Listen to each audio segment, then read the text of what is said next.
মুসলিম বিদ্বেষী শুভেন্দুকে সবার আগে অভিনন্দন জানালো নিষিদ্ধ আওয়ামী লীগ। ভারতের পশ্চিমবঙ্গের মসনদে বড় ধরনের রদবদলের পর প্রতিবেশী দেশ বাংলাদেশের রাজনীতিতেও বইছে ভিন্ন হাওয়া। 2026 সালের বিধানসভা নির্বাচনে বিপুল জয়ের পর পশ্চিমবঙ্গের নতুন মুখ্যমন্ত্রী হিসেবে শপথ নিয়েছেন উগ্র হিন্দুত্ববাদী বিজেপি নেতা শুভেন্দু অধিকারী। আর এই শপথ গ্রহণের পরপরই তাকে অভিনন্দন জানিয়ে আলোচনার জন্ম দিয়েছে বাংলাদেশে বর্তমান নিষিদ্ধ ঘোষিত রাজনৈতিক দল ফ্যাসিস্ট আওয়ামী লীগ। দলের পক্ষ থেকে দেওয়া এক বিশেষ বিবৃতিতে বাংলাদেশ ও মুসলিম বিদ্বেষী শুভেন্দু অধিকারীর এই বিজয়কে গণমানুষের রায় এবং তার বলিষ্ঠ নেতৃত্বের স্বীকৃতি হিসেবে অভিহিত করেছে গণহত্যাকারী দল আওয়ামী লীগ। বাংলাদেশের রাজনৈতিক বাস্তবতায় দলটি বর্তমানে সব ধরনের প্রকাশ্য রাজনৈতিক কর্মকাণ্ডে নিষিদ্ধ থাকলেও আন্তর্জাতিক অঙ্গনে নিজেদের অস্তিত্ব জানান দিতেই এই অভিনন্দন বার্তা পাঠানো হয়েছে বলে মনে করছেন রাজনৈতিক বিশ্লেষকরা। বিবৃতিতে বলা হয়, বাংলাদেশ ও পশ্চিমবঙ্গের মধ্যে যে নারীর টান এবং ঐতিহাসিক সাংস্কৃতিক বন্ধন রয়েছে, শুভেন্দু অধিকারীর শাসন আমলে তা আরো শক্তিশালী হবে। একই সাথে পশ্চিমবঙ্গবাসীর শান্তি ও সমৃদ্ধি কামনা করা হয়েছে দলটির পক্ষ থেকে। পশ্চিমবঙ্গ বিধানসভার বিতর্কিত নির্বাচনে বিজেপি এবার 294টি আসনের মধ্যে 207টি আসনে জয়লাভ করে নিরঙ্কুশ সংখ্যাগরিষ্ঠতা অর্জন করেছে।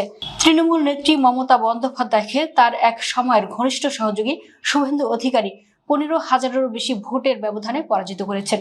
উল্লেখ্য যে ঐতিহাসিক এই জয়ের পর বিশ্বকবি রবীন্দ্রনাথ ঠাকুরের 165তম জন্ম জয়ন্তীর দিনে শুভেন্দু অধিকারী মুখ্যমন্ত্রী হিসেবে শপথ নেন। বাংলাদেশে বর্তমানে রাজনৈতিক প্রেক্ষাপটে যেখানে আওয়ামী লীগ কোণঠাসা এবং নিষিদ্ধ, সেখানে পশ্চিমবঙ্গের নতুন মুখ্যমন্ত্রীর সাথে এমন সখ্যতা গড়ার চেষ্টা ভিন্ন তাৎপর্য বহন করছে।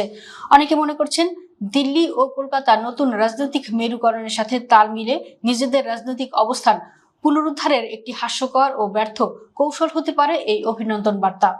উল্লেখ্য, তৃণমূল কংগ্রেস থেকে বেরিয়ে 2020 সালে বিজেপিতে যোগ দেওয়া শুভেন্দু 2021 সালের পর থেকেই পশ্চিমবঙ্গের রাজনীতিতে অন্যতম আলোচিত মুখ হয়ে ওঠেন। বিভিন্ন ইস্যুতে ধারাবাহিকভাবে বাংলাদেশ নিয়ে আক্রমণাত্মক অবস্থান নেওয়ার কারণে তিনি বারবার রাজনৈতিক বিতর্কের কেন্দ্রবিন্দুতে ছিলেন। বিশেষ করে 2024 সালের আগস্টে বাংলাদেশের রাজনৈতিক প্রেক্ষাপট বদলের পর দেশটি নিয়ে তার একাধিক বক্তব্য ভারত বাংলাদেশ সম্পর্কের প্রশ্নে নতুন করে আলোচনা তৈরি করে।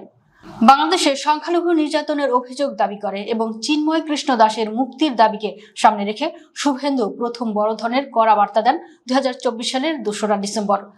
পেট্টাপোল সীমান্তে এক সমাবেশে তিনি বলেন, বাংলাদেশে হিন্দুদের উপর নির্যাতন বন্ধ না হলে এবং চিন্ময় কৃষ্ণ দাস মুক্তি না পেলে সীমান্তে বাণিজ্য বন্ধ করে দেওয়ার পদক্ষেপ নেওয়া হতে পারে।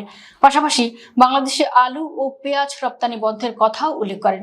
তিনি বাংলাদেশের সামরিক সক্ষমতাকে তীব্রভাবে কটাক্ষ করেন। সে সময় ভারতের রাফাল যুদ্ধবিমান ও সামরিক শক্তির প্রসঙ্গ উল্লেখ করে তিনি দাবি করেন, সামরিক দিক থেকে বাংলাদেশ ভারতের সঙ্গে তুলনীয় নয়। 9 ডিসেম্বর আরেক বিক্ষোভ কর্মসূচিতে তিনি বাংলাদেশের কিছু গোষ্ঠীকে মৌলবাদ ও জঙ্গিবাদদের সঙ্গে যুক্ত করে মন্তব্য করেন। 10 ডিসেম্বর ঘোষডাঙ্গা সীমান্তে দেওয়া বক্তব্যে শুভেন্দু শেখ হাসিনাকে বাংলাদেশের বৈধ প্রধানমন্ত্রী হিসেবে উল্লেখ করেন। একই সঙ্গে বাংলাদেশের রাজনৈতিক পরিবর্তনকে অবৈধ বলে দাবি করেন, আন্তর্জাতিক সম্প্রদায়ের হস্তক্ষেপের প্রয়োজনীয়তার কথাও তুলে ধরেন।